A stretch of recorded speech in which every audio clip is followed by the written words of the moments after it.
Hello, everyone. Welcome to episode 800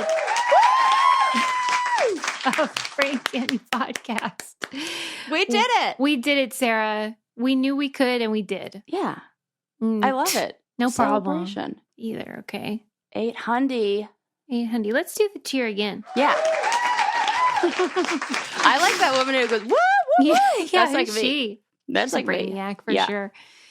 How are you? What are you doing? What's going on? Oh, I'm doing well. I am thinking about my weekend plans, and Mike Birbiglia is in town this weekend. Should I go see him? Definitely. Right? And there are tickets that are like pretty reasonable. I think I'm going to just go see him. Do it. Here's my one thing that I'm sort of sensitive to comedy that's all about being a parent right now. Is that I'm you kind of think rolling he the is dice, and no, I'm just wondering because it could go. Sometimes he has like a theme True. for his shows. That's a very good point. And I did not think that it would be, and maybe it's just because this is new, but I have like a whole new take on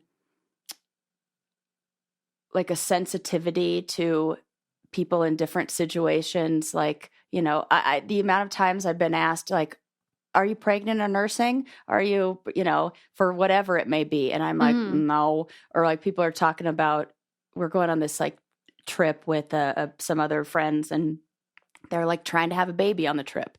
And, everybody's like, oh, let's make a baby. And I'm like, okay, you guys are doing that, but we're not doing that over here ever.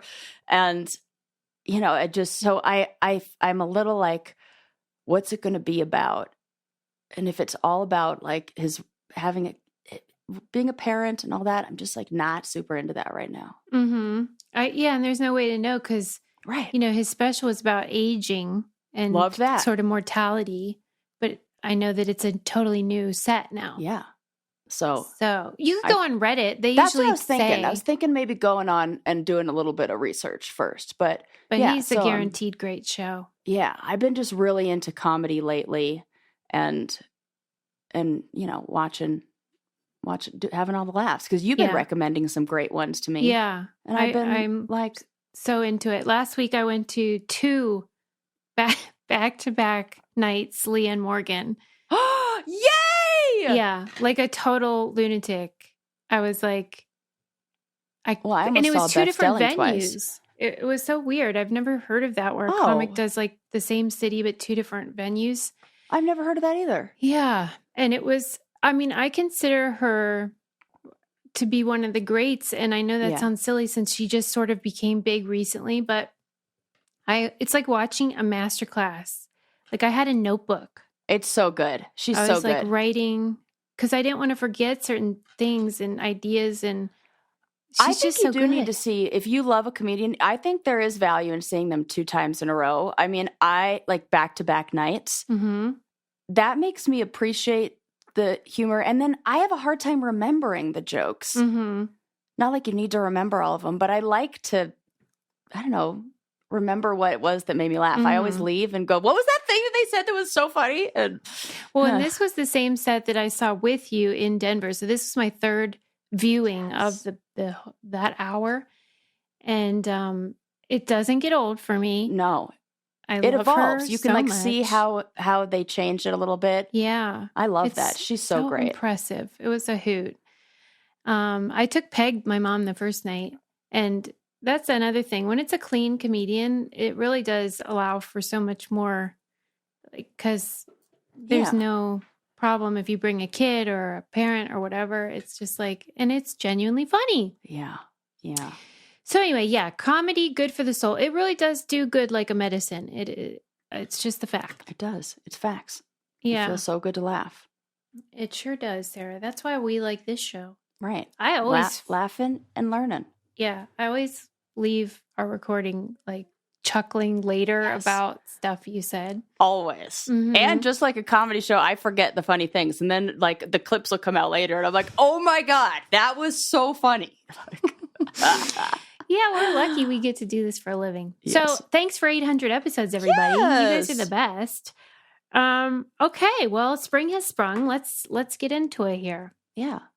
Oh, I wanted to know, first of all, since you were such a big fan of the, scripted Nyad Netflix movie, yes. if Yeah. you watched the documentary that came out. No, I saw that it came out, but I have been busy and distracted. I don't know. I haven't Okay. watched a lot of TV Maybe this week. put that in your queue, because I watched it because, I wasn't going to watch the scripted one. It's just not for me. Yeah. But Oh my God, but it's so good. I know everyone loves it, but it just it's distracting to me, because I think, well, did that really happen, or Yeah. because they take liberties, and that's okay. But I feel like really want to barely, know though. the facts, But Yeah. okay, so here's what I wanted to ask you about it. Yeah. And we sort of touched upon this when you mentioned the Jodie Foster movie version. Yeah. But I do want to revisit it. Okay, so obviously she's outstanding, just exceptional athlete. If you haven't seen it or don't know her story, she's this amazing swimmer who was going from Florida to freaking Cuba or whatever the heck. Yeah. And the only people who had successfully done it had done it in those shark cages. So Yeah. she was like doing Wanted to be this in unassisted. open water like a lunatic. Crazy. I will never be able to be like, oh, I can see why you do that. Never. No. Okay. Just like their skin when they come out of the water. Like, what? Do you know what your foot looks like when you've been in the bathtub for an hour? Right. Because what was it, like 50 hours or something out. ever. More. It's gazillion hours. A bajillion. The most hours. And she comes out and she does not look happy. She looks like she a wishes newborn she were baby. dead. Like, you know how they have that colostrum or whatever that stuff is that's on them, that white stuff? That is what you look like. And sort of like a shade of blue. Yes. Very cold. Like you haven't seen oxygen for hours. So I'm at once watching this, just astounded at her determination, her athletic ability, stamina. I mean, just mesmerizing. Yeah. But yet, I also thought the only difference between her and that guy who tried to go in a hamster wheel across the ocean is a hamster wheel. You're so right. And we ripped him to shreds. We destroyed him. Okay, here's the difference, though. I feel like hamster wheel dude didn't follow the right steps to do this. He was just like, I'm going to pop in a hamster wheel and here I go. And that guy definitely needs to be rescued. She had the Coast Guard involved. She had nautical experts involved. She has people who are, in the movie, they make it appear like it's just one boat, but there are really like 3 boats with them. There are multiple boats that are traveling, like, because people have to work in shifts. This is like a crew and a team. I think it's more regulated and more structured than our You're old right hamster about wheel that. guy. That's a very good point, Sarah. Yeah. But in a way, that makes me more annoyed, because like all these people have to like get involved and help this lady do this stupid thing. It's not stupid, I know. It's like special or whatever. But like, it's sort of stupid. This is, Suze, I have been thinking about this a lot recently, and not this exact subject, like this, but like the pushing idea, the boundaries. Yes. Because there was recently the a BMX rider. Oh. Yeah, the ultramarathon. Yeah. The woman who raced the ultramarathon who just won. There was a woman who just won a race that they said they've never seen a woman finish, and she finished with like 99 seconds to spare. It was great. It was very inspiring. Especially she did it right in front of the guy who created the race, who said women can't do this, and then she like collapsed right in front of him, and she proved him wrong, and it was magical. But then there was a BMX rider who recently died in a trick, performing a trick. And I think about all of those, like when you have, and when I watched the Shaun White documentary, anytime these athletes get to these places where they're pushing themselves to extremes, they end up having this whole like team, or it takes a whole team to kind of support somebody in doing those things. And this is what I was asking myself, like, 'cause part of me is like, why the fuck do we do this? Like, this seems insane. And then it feels like a branch of, I don't know, like the evolutionary push forward of a civilization, of like a species, in a way that our job is to kind of like push and test the bounds of what we're capable of doing. And some people are more into doing that in, we are like accepting of that when people are pushing the bounds in like medical research and testing, and we accept it when they're pushing the bounds as far as like, I don't know, new thoughts of mental health or spirituality, whatever it may be. But then we like look at the ones who are pushing the limits physically, and we're like, stop doing that. Definitely don't do that. That's insane. So is this just kind of part of the human, I don't know, like urge, some sort of like compulsion? Yeah. Like drive. Right. I mean, maybe. And there's nothing wrong with it. If you're not hurting anyone, you're not breaking any laws, you freaking love it for some reason, knock yourself out and everything. But or literally. Yeah. But I suppose everything from like collecting salt and pepper shakers to, running 200 miles for no reason is all seeking meaning, I suppose. Right? This is supposed to, that is what that is. Yeah. It's filling up your soul. But for some reason, we give this version more like applause. Yeah. When I just feel like it's always self-serving at the end of the day. Well, definitely. Whether it's to deal with some trauma or... Yes. Yeah. And I would bet most of the people who... This is going to be a hot take, and people are not going to like this. We're on a roll with those. I know, I am. I give no fucks. We're in dark places, okay? Yeah. Right? Join us, would you? What was I talking about? People who... Like seeking meaning and... Oh, yes. That it's self-serving. At the end of the day, it's self-serving. I would imagine that the traits of narcissism are high in these individuals. Yeah. There's and no different doubt. kinds, whether it's the kind where you feel like inferior and you have to keep proving and showing up. And it's not always a bad thing. And I say traits of narcissism, not like they are narcissists. No. They are narcissists. I recently heard, it was on another podcast, but this woman gave this great analogy. She said, if I show up to your house with an egg, I didn't bring you a cake. It's not a cake. So if you show up with like a few symptoms of things, you're not all one thing. So it may be like the eggs and the butter and the flour for narcissism. And the bowl. But, no, I'm just joking. Yeah, exactly. But I think that because it's a different kind of person. Like that person is probably not going to be the one who's going to be the best like caregiver and probably show not. up. They're Maybe.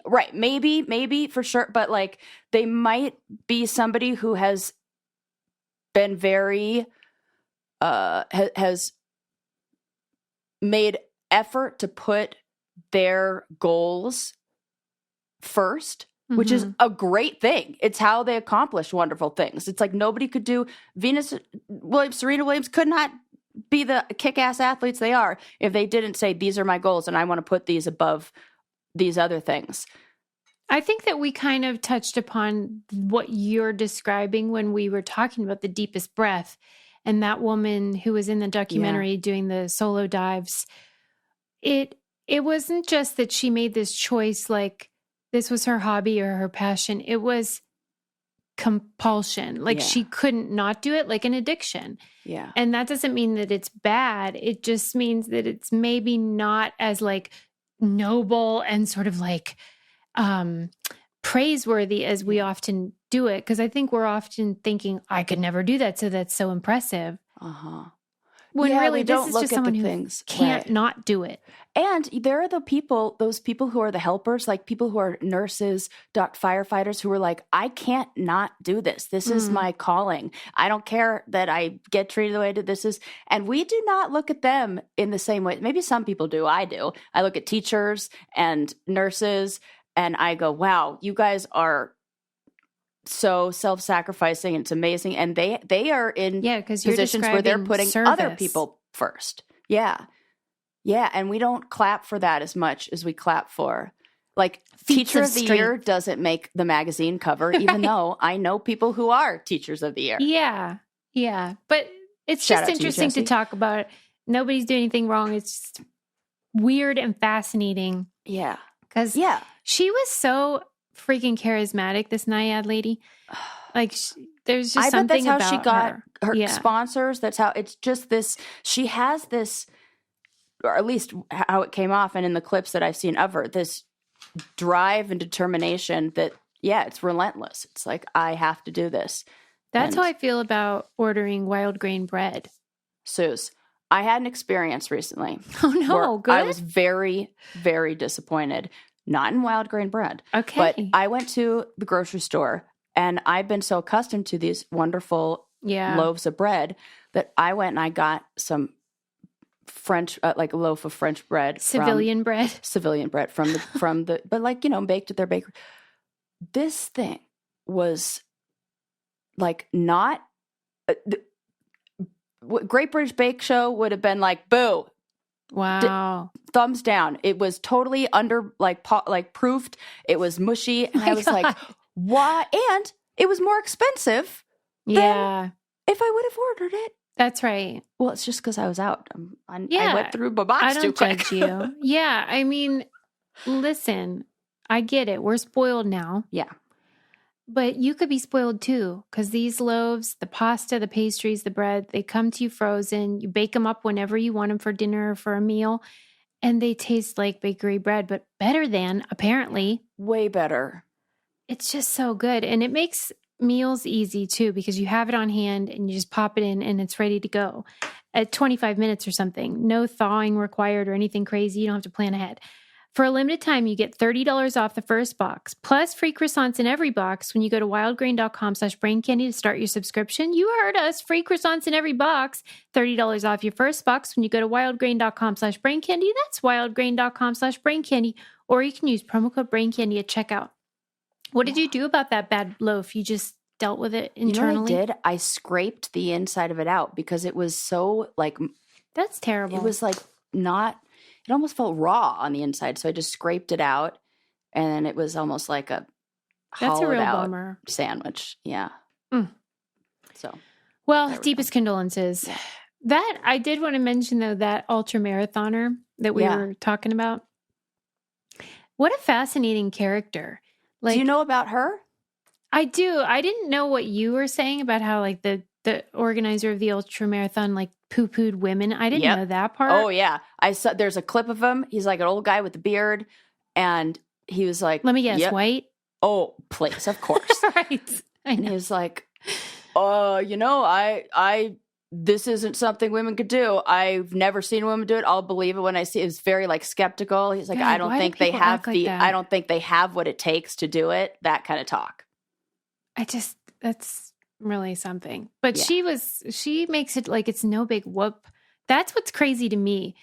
Like, you know how with Nyad or what most of them, it's like they have to plan ahead. It's regimented, and then I'm going to eat like 1 ounce of oats and 1 ounce of egg or whatever, and they have to plan every detail. And this lady's like, yeah, I usually have a pizza beforehand, and then I'm like, We that's love even her. more amazing to me. Yes. That she's like nonchalant. She did look like regular. I know. Like she didn't have that look. Sometimes ultramarathoners look like they've like never stopped running a marathon their whole life. Yeah. And- And they don't seem happy. I got to be yeah. honest. And she just looks like somebody who likes to hike outside. I was Did like, you- I was like, can I do this? This is my toxic trait, is that I see somebody complete something that is so grueling and so difficult, and I've done just enough in the challenges to be like, yeah, I could probably do that. I should probably sign up. It's fine. Hey, I would tell you this, of anyone I know, I would say you would be the most likely to be able to do it. Oh, thank you. because like the way she described her mental technique, I was like, because she frames it as all mind over matter. Oh, it is. Which is what they all do, and so annoying because it's freaking not. Anyway, but here's what she said she does. She calls it the pain cave. She says the pain cave is the place that she goes in her head when she feels like she physically can't take another step, and that she visualizes herself with like a chisel and everything, and like chisels out this cave in her mind. This is very good. This is a good technique. And then she like goes into the pain cave, and I guess it's nice in there or something. I don't know. And then, I mean, what goes on in the pain cave? Question mark. It sounds just like pain, but I guess not pain. Yeah, she should rename it. But she says that she enters the cave, and then that she does it because, you know, your body's saying stop, but she knows she can go longer.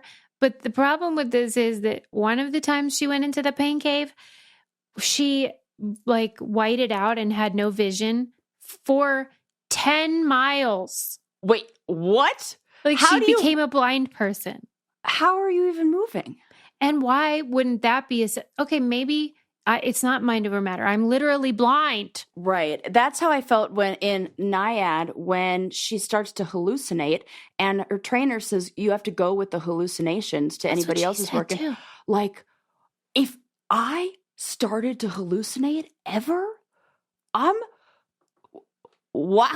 changing that course and I'm walking myself right into the nearest psychiatric hospital. But that's the 5150. It really is like drugs. Like we were saying, this is an addiction. It's a high.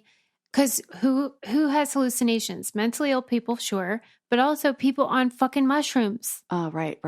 Yes. And she says like one time eels were flying through the air and hitting her head, and she has to tell herself, who am I going to meet on my run today? Like they're her friends. Oh, golly. Okay, now I can't do it. Because as soon as I meet eels around my head, I'm like, fuck it, I'm out. Where's the picnic? I know. I love how I started this by being like, she seems so normal. And then I'm like, she sees eels and thinks I'm a friend. I mean, these are real techniques for overcoming. For sure. You know, like if we've talked about this on the show, that when you look at the extremes of things can help us in like the not so extreme areas. So looking at the techniques and tools that somebody uses to get through really difficult things, I think can be really helpful. Yes. To like, how could I use this to like fold my laundry? Yeah. You know what? And the way she speaks about it is on that level. It's not like anyone can do this. She's just saying like, I think everybody could stand to raise their bar of discomfort a little bit higher. Yeah. And I would have to agree with her about that. Yeah. I'm not going to run this stupid thing. No. But I do agree that like, you know what? You could do more than you think. That is for sure. Yeah. So it's pretty cool. And my God, tell those boys to kick rocks. Please. This is the season of the ladies, of women's sports. It is here. It sure is. I thought at first it was just my algorithm. I was like, a few weeks ago, we were talking about it on here, and I'm like, maybe it started with the women's hockey. And I'm like, maybe it's just me. Maybe it's just because they know. I host this very like women-centric podcast. Yeah. This is my kink, yes. Mm-hmm. And no, even NBA players, even sports analysts, the women's basketball March Madness tickets are going for 6 times the price of the men's. That's and amazing. The top 3, out of the top 5 earners, the top 3 are women. Man, yeah. Wait. Yeah. For sure. And it's about time. Night. They've been working their buns off all this time and never gotten credit. Right. So and it's good. It's great. I love it. I'm so stoked for and how inspired. Like, imagine if you were a little girl in like high school sports or you know, you're at like AYSO soccer, you're seeing all this happen. Oh, you're pumped. Yeah. And I was reading about how the rule that had kind of held them back was that thing that wouldn't let college players, you know, profit from their name and all of that, and how that was eliminated. And that opened up all these doors because these gals are they're brand savvy and they're smart about marketing, and they were not able to be like, hey, this is fun. This is going to be a hoot. Follow me. And so that's been a real boon for women's sports. Yeah. There was this article in the New York Times that you may have seen about the hotel guest that refused to leave. Oh, I did. I saw this. Did you read it? I only read a little bit of it, read the beginning of it. I love it so much. Tell us about it. Okay. So this guy checked into a Manhattan hotel, and his boyfriend had, like, just in passing mentioned that there was this weird real estate loophole in Manhattan that had been enacted decades ago that said that certain hotels that had existed back then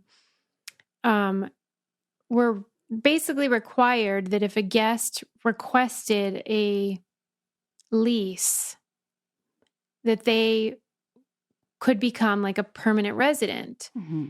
And so he bought the room for one night for $200. And then he heard about this from his boyfriend, and he went down to the front desk and was like, hey, can I get a lease? This is a real sweet deal, whatever. And they were like, we're not doing that.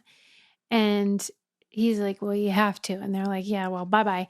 And so he sued them, and he, used that legal loophole, and then showed, some court cases providing precedent.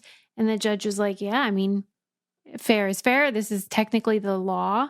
Yeah. So you're allowed to stay. But the way that the wording of the judgment was, they didn't say anything about like signing a lease. It didn't say any date that he had to like leave or vacate. It kept using the word possession. And he even called to the wherever, City Hall or whoever deals with it, and was like, what does that mean? And they were like, you own it. And so he was like, okay. So he tried to get a deed for that room. Yeah. But the hotel isn't structured that way. It's just one hotel. Yeah. And so he was able to get a deed eventually for the entire 1.2 million square foot building. What? And so that's when shit really hit the fan. Oh my God. But here's the fun part. This guy is, I'm totally fascinated by people who vacillate between genius and lunatic. Yeah. Oh yeah. And he is that. And like, even in the New York Times article, it would be like at one moment he'd be lucid, and then the next minute he'd say he was the head of a tribe in Brazil and stuff. Okay. Like, but to me, okay, here's another thing. Do you ever know people who are maybe on social services like welfare or food stamps or whatever? The sort of Byzantine structure of federal government anything. Yeah. You have to get like a PhD in it's insane. Bullshit. Yeah. Insane. But those people become like experts. Yes. This is the wonderful whites of West Virginia. Yeah. Or the they wild know whites every of West sort Virginia, of like, you call this number and you say this thing, and then you get this paperwork and you take it here. They know all this stuff that like an otherwise brilliant person would be lost. Yeah. And he's clearly that, because I wouldn't know the first thing about like, who do you sue and how do you do it and what do you say? And he just did it. I mean, he doesn't have a job, so like he could just spend his time doing this. Any hoodles. In the end, I mean, it's been like 10 years or something crazy. Wow. And he still has only paid $200. The hotel itself is owned by the Unification Church, which is like, the Moonies. Oh, yes. Yeah. And so they own the building, and then they let Wyndham like run it, but they own it. And they keep trying to kick this guy out. And then this guy decided the Unification Church was like funneling money to North Korea, right? He's the conspiracy theory guy. Uh-huh. And maybe they are. Who knows? Oh my God. It's always that thing where you're like, is he crazy or is he right? Or is he right? Because a lot of the things that I looked at my brother many years ago for was like, you are crazy. He was fucking dead on about and is now like creating the Except for machines microwaves. to like. Well, yeah, he was wrong and now he's right. So, yeah. But okay, so eventually down years later, they overturned like his ownership, of course, of the building. Right. But they said he could stay as a permanent resident still. That was upheld. But then he wouldn't sign a lease. He really liked this deal where he had only paid $200 total. I bet. So eventually, then that was his undoing, and they arrested him for fraud and stuff because he kept pretending like he owned the building and whatever. Yeah, because the headline I saw like said that it may land him in jail. Like he only paid $223, and now he may end up in jail. He could have just stayed there, signed a lease, right, and gotten a really pretty good deal on like a little apartment. But he kind of got a taste of honey. Yeah. And really liked the idea that because he was like swinging his dick around. Like he went down to they have a diner, the TikTok diner in Manhattan. And he was trying to charge them rent and stuff. Oh, no, sir.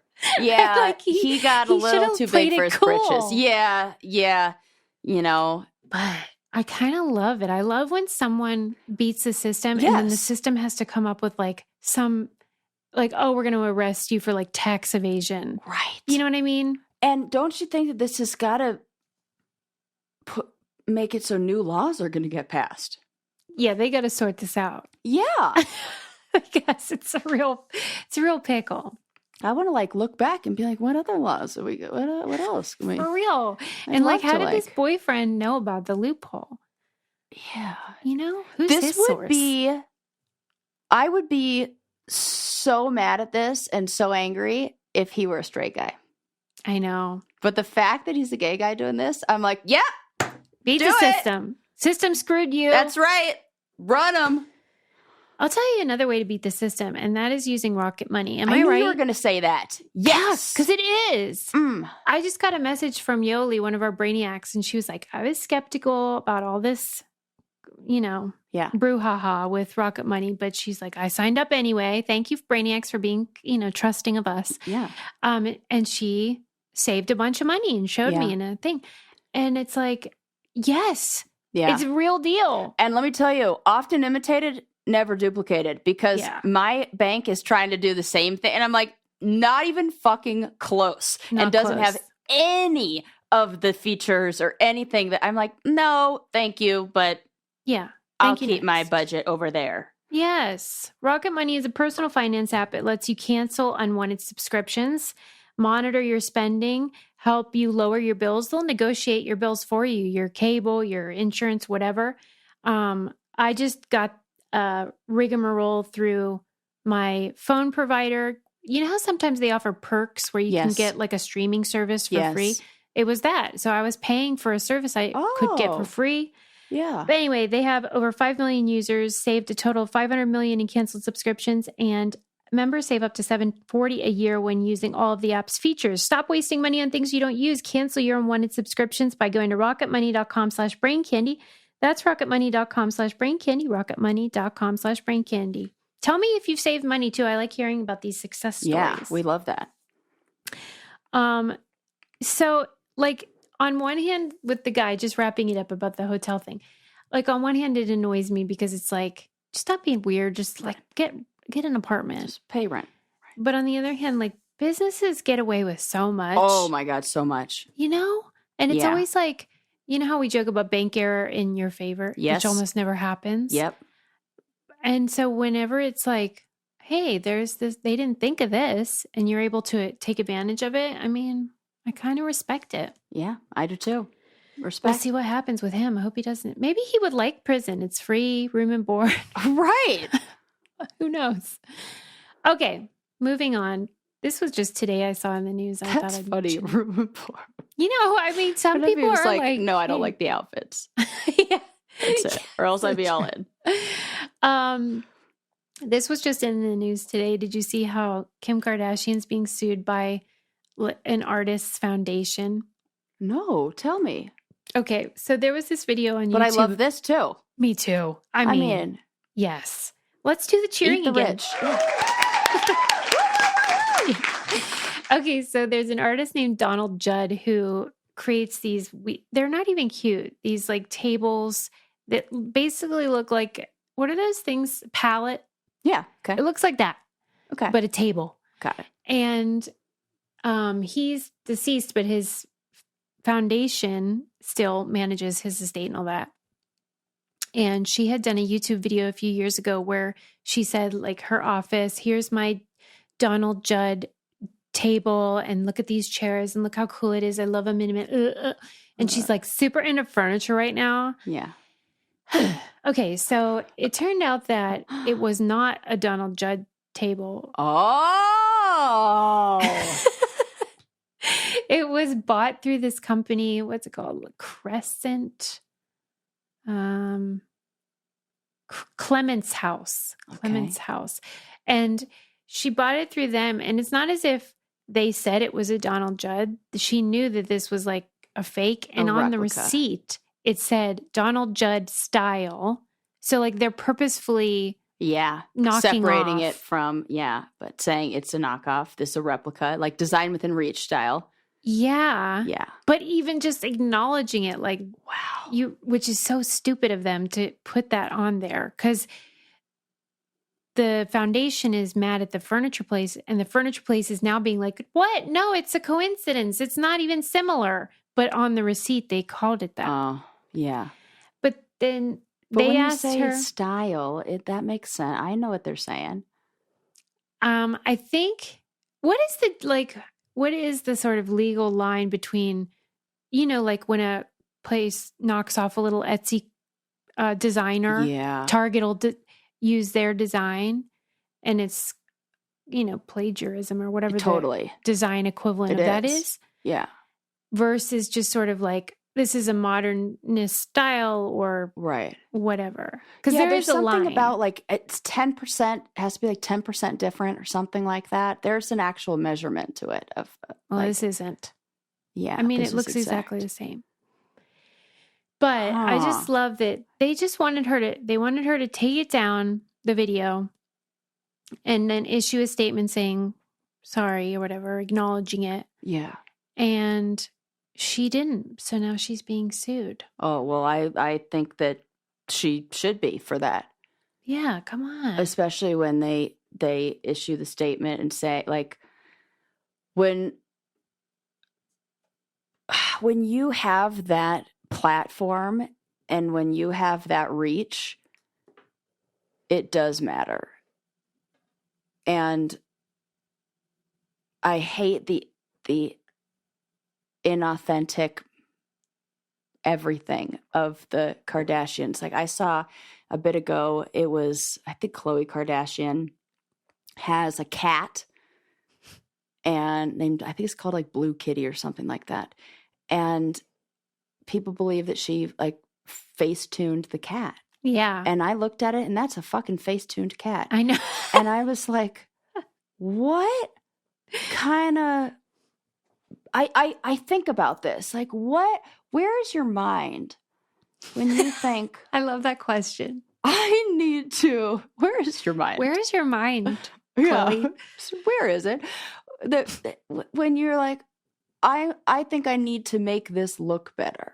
I think I need to project. It speaks to projecting an image that is different than what it actually is, which is exactly what that table bullshit is. Okay, so let me ask you this, though, and I'm not expecting you to know. I just wish someone would tell me, because, like, why is her claim that it's authentic even a problem? Let's say I have a pretend Prada bag. Maybe, like, owning a knockoff that I bought in Chinatown is illegal. Maybe that's illegal. But why is me saying it's Prada? Oh, something, this is a very good point. Like, what is that, defamation? Like, what is it? I mean, maybe, is that? I didn't see what they were suing her for. This is interesting. Like misrepresentation? if How that's is that the not case, allowed? right. Her whole life is that. I mean, hello. Like, a lot of people are guilty of that then. Wait till they hear about her entire show. Right. Like what's real or a lot of her about these body people? parts. Yeah. So, I just was confused about like, okay, what are they suing for exactly? yeah, like I'm totally for it. But yeah, we support you. I support. Yeah, like eat the rich. Let's fucking do it.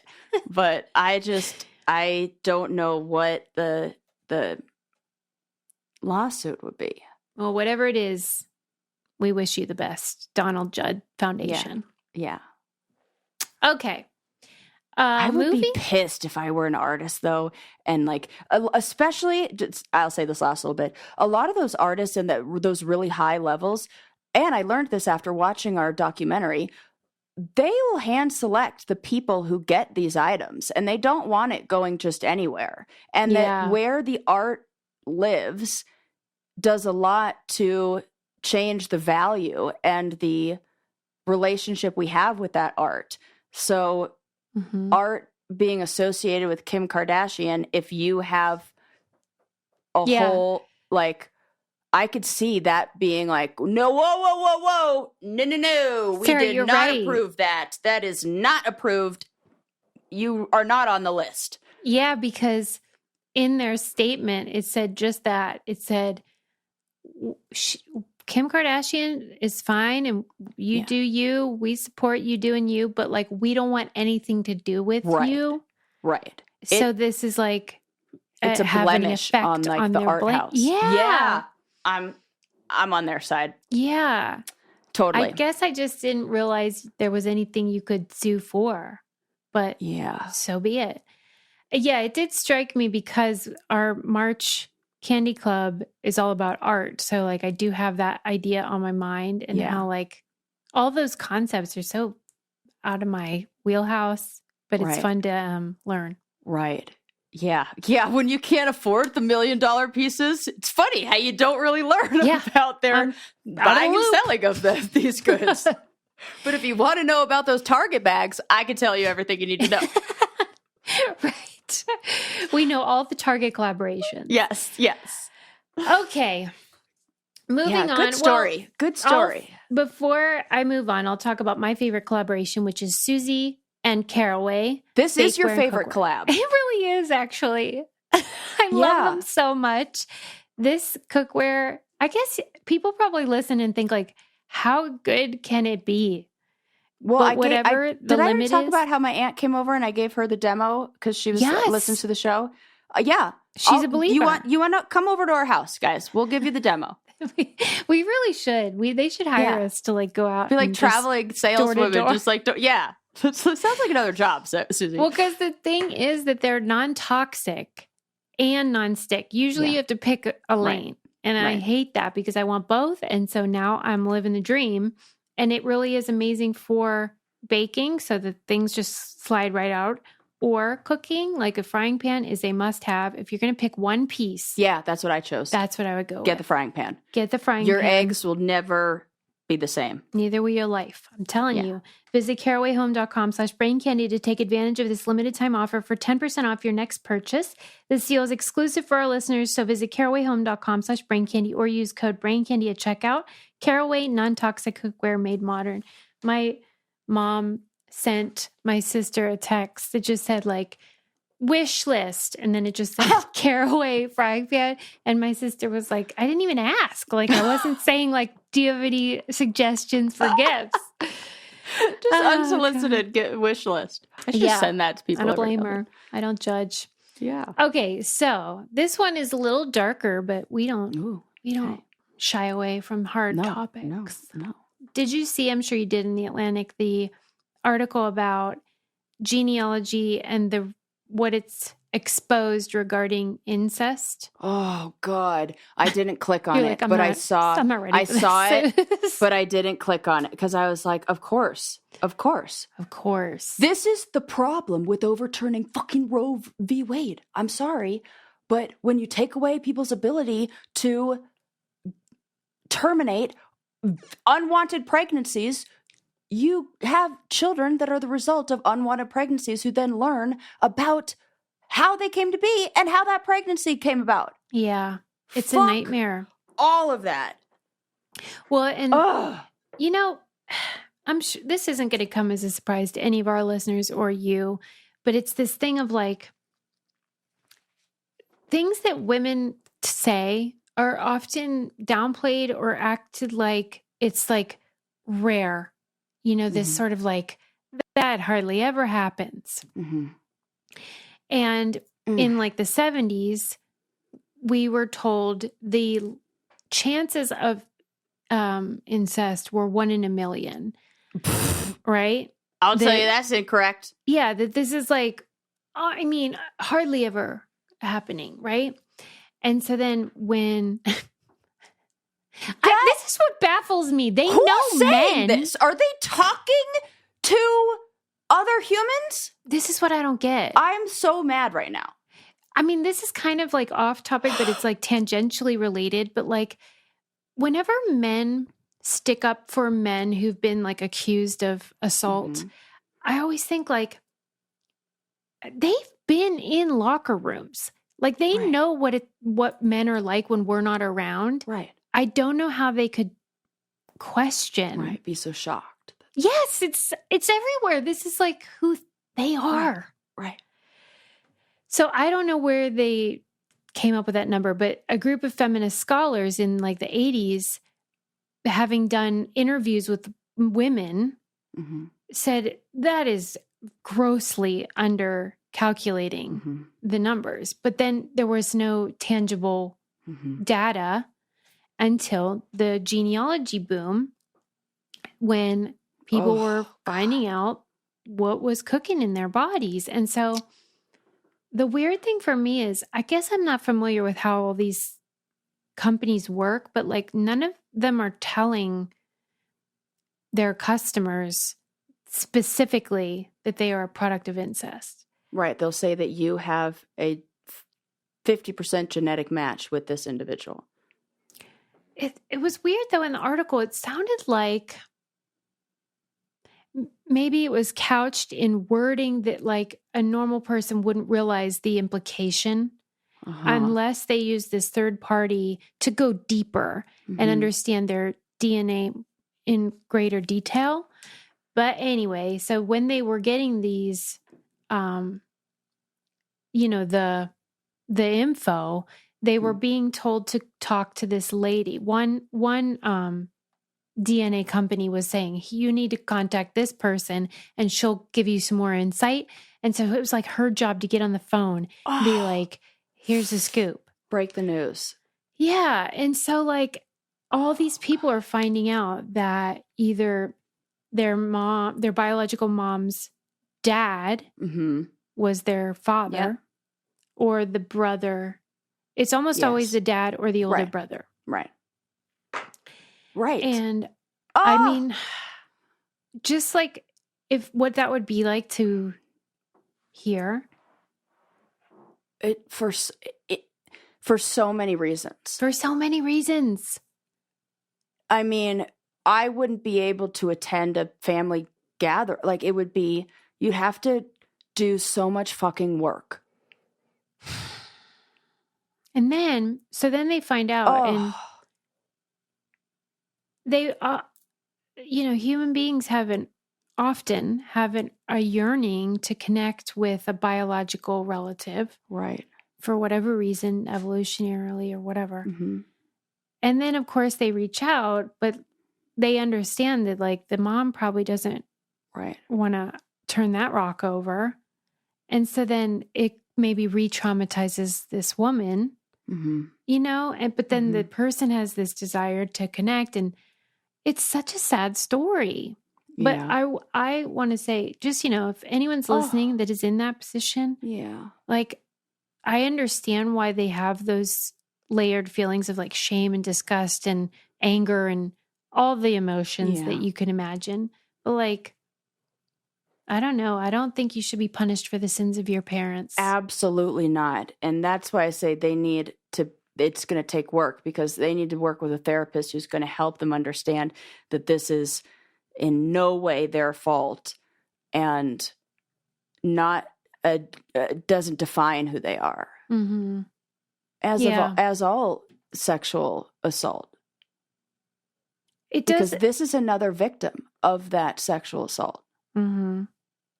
Well, and they were saying, like, oftentimes there are no sort of big medical issues, Mm-hmm. but they do have a greater likelihood of birth defects and health challenges. And in the case of the person they were describing in the article, he had a heart murmur, and then he had to have open heart surgery at the age of 13, and then again at the age of 18. Jeez. And who knows? There's no way of knowing whether that was a direct result of their parentage, but it's like, it matters. We do know that when you combine genetics that are too close, it doesn't trouble's brewing. It doesn't allow for the diversification of genes. I mean, do you think like these companies that offer this service, I'm sure that they knew all the possible outcomes, but like it's really changed everything. Yeah. Because imagine if you had an unwanted pregnancy and imagine you have to make the choice about, well, knowing that you could be found could change whether you want to keep it or not. Right.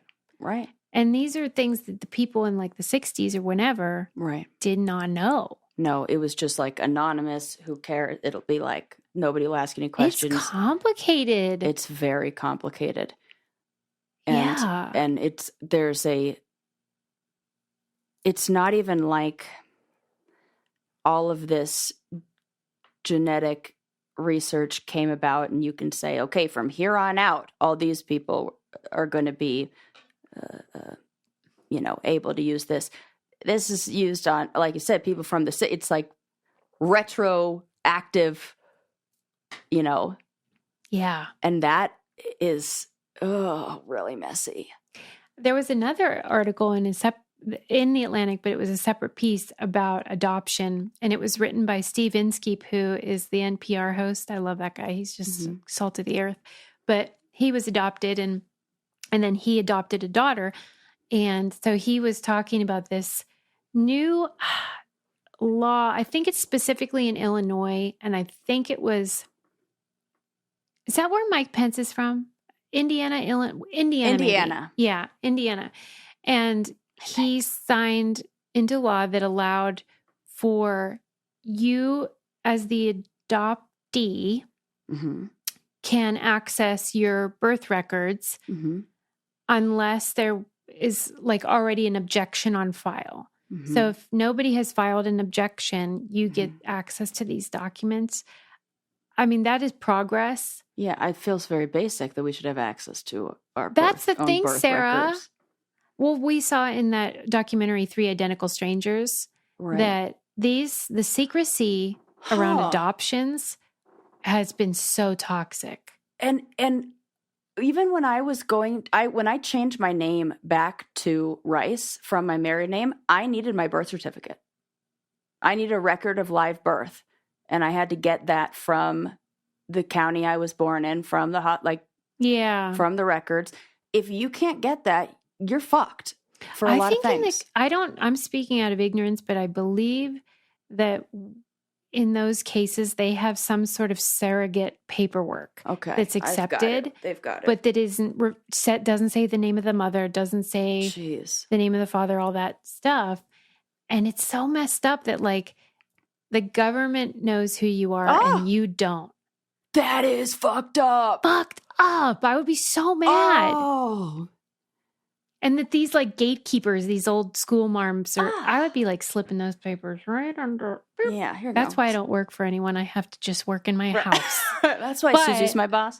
It's because it feels so wrong. Yeah, that's letter of the law versus spirit of the law kind of bullshit. I bet you didn't expect to hear me kudoing Mike Pence today. No, but did not have that on my bingo card. I gotta say, when someone does the right thing, I will say good job. Yeah. Let me see if I have one last thing. Okay. Oh my God, I know, Sarah. This episode flew by. It's because this is our happy place. Oh, I thought we were like 20 minutes in. We're still clapping from the intro. Yeah. 800 hoping you do it again. Okay, there was this fun story in Atlas Obscura that was about these I love that. professors from the early 20th century, female, both female. And let me click the link because I want to describe it perfectly. So these hookers claimed that they went to Paris just for like a fun trip. And let me paint the picture. One was like a principal of a university, a head of a university, and one was like trying to get the job after she left. And so they're like doing this sort of professional thing. But I get the feeling that they were like smooching. Oh, let me put it that way. They were very close friends, evidently. Got it. Okay. Because I just love the idea that these were like two leses being hilarious. Okay. They said that they went to France and were, sightseeing and stuff. And then they went by train and walked through rooms and galleries of this the Palace of Versailles. And that the day got weird and that they started to explore the gardens. And then they had like this really weird feeling of like sadness, like melancholy haze that came over them. And they started to encounter people wearing strange attire. And they saw two men dressed in these weird gray coats and like 3-cornered hats. And then they saw this lady that was like wearing like old-fashioned clothes. And then they found their way out of the garden, returned to their hotel, and then like it was just weird. And then later they returned and everything was different. And it was like everything was modern. And they claimed that they slipped through this like time warp thing. They've been watching a lot of Outlander, these lesbians. Quantum leap. Yeah. For real. Okay. So they came back and they wrote the story of this experience and it became a huge hit, like a huge bestseller. But they couldn't reveal their identities because they were women and no one would believe them or whatever. But it kind of like Whisper Network, it got out that it was these ladies. And in this article, it says that because they were women, they like may have felt self-conscious because they didn't have like, maybe one of them didn't have like the credentials in academia and they were denied equal respect or whatever. It says it's possible that the two women could have turned to alternative means of establishing authority at a time when interest in spiritualism was at its height. So we don't know, like, did they make it up? Did they have this like weird fever dream? Like what really happened? What year was this? Well, 1901, according to this. Oh. Yeah. Okay. 1901 makes me believe it more. Okay. That's what I wanted to know. Like, you think maybe they really did have this weird... Fucking A, I don't know. Yeah. What do I know? We don't know shit. Remember when we thought aliens weren't real? We don't know anything. Please. Okay. Time travel? ? I love an open mind. Yeah. And there's this book that just came out on Time. I can't remember what it's called now. But both Eli and my brother have read it. My brother said he read it 15 times. Oh. Because he said it will change it will like open up your mind on how we conceptualize time. We're going to have to get a title on that. I'm going to find it. Yeah, you got to find out. Because like, if you're telling me I know, I'll look at, we have a shared hookers slip through a time Libby app. Continuum or whatever the heck. Well, because like you're saying, I don't know what, I'm not going to be arrogant enough to say like, they're definitely making this up, but either way, I'm psyched because either they made it up because they were like capitalizing on this spiritualist, moment culturally. And we're like, let's, bamboozle these people and have a good time. Great. I love that. Or they really did time travel and that's good fun too. The Order of Time, Carlo Rovelli. Order of Time. Yes. Okay. And this is by the man who is the person who, what the fuck is the guy's name who did Tenet and Oppenheimer? Christopher Nolan. This and is Christopher Interstellar. And Interstellar, for fuck's sake. I should know. I mean, come on. Biggest fan over there. Nolan. I'm like, yeah, he's fine. But that movie, he consults this guy. He's one of like the leading physicists right now. Okay. And it's amazing. It is going to, he wrote 7 brief lessons on physics, and it's like mind blowing. Okay. So I feel like you're thinking maybe there's something cooking. Yeah. Okay. That time is really just a construct. Something that marks change. Okay. And that we don't really know how all of it works in a way. I mean, it is fun. It's very fun. Seems to be the case. And I don't know. I always love those pictures that people find where they're like, it looks like somebody in a painting's holding a cell phone. Yeah. And they're like old-timey photos or something from way back. I love that shit. I am totally like the I want to believe. I don't know anything. Who knows? There's one really good one that I saw, and I was watching a YouTube video about, and he wasn't like, he was old. He was in the correct time period. But it did, if you looked at him, you'd think, wow, that looks like a guy right now. Right. And that's so just crazy. fun. Because so cool. If nothing else, it makes you realize that these aren't like, exotic. These are the same kind of people who are like doofuses just like us. Right. Just living their, Could be that. Because when it looks different, it's hard to connect sometimes. Yeah. Whether that's like current day, like if you don't look like me, maybe I don't understand you, but also like people from back in the day. Wow. And the fact that there was like a vibe, that I think is really cool. Mm-hmm. Interesting story. I want to read into that. Okay, let me just saying, what do you think the odds are that they made it up? Okay, I'm going to go 90%. Okay, that they made it up. Yeah. Yeah. But 10% that either they had some sort of experience that was weird, or that they freaking time traveled. Ripple in time shit. Wrinkle in time. I don't know. Yeah. Yeah. Okay. Even maybe lower, but like. But it's fun. Yeah. The odd, I mean, even if it were a 1% chance. Okay. Well, there's still a 1% chance that, I don't know, based on nothing. I think it would be so cool if you were the person who experienced that. Yeah. It'd probably be frustrating because no one would believe you, but it would it would be so fascinating. And the fact that they both had it. Which either makes it. I know.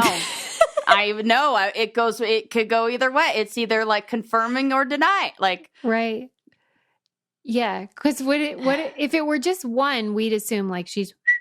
Yeah, definitely. Right. But her and her friend are like, no, what's up with this? Yeah. But either it's real or they're connivers, and I love it either way. Yeah. Thank you again to all the people that use our codes. If you want to look one up, they're on thebraincandypodcast.com. We post all the video versions of the episodes on YouTube now, and so you can enjoy those. And leave us a review because I get really sad when I see a bad one. Leave us 5 stars. You see bad ones? Sometimes, Sarah. Oh. It hurts. Yeah. 5 stars, I hate it when please. they like 1 star. It'll be for something that's like unrelated. Totally where like I'm like, really? All the other stuff like that? Okay, 4 stars I understand, but like 1, please.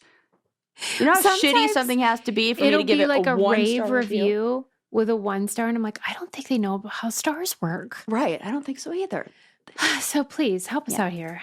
Yeah. We love you. See you next time. Bye. Bye. Bye. Bye.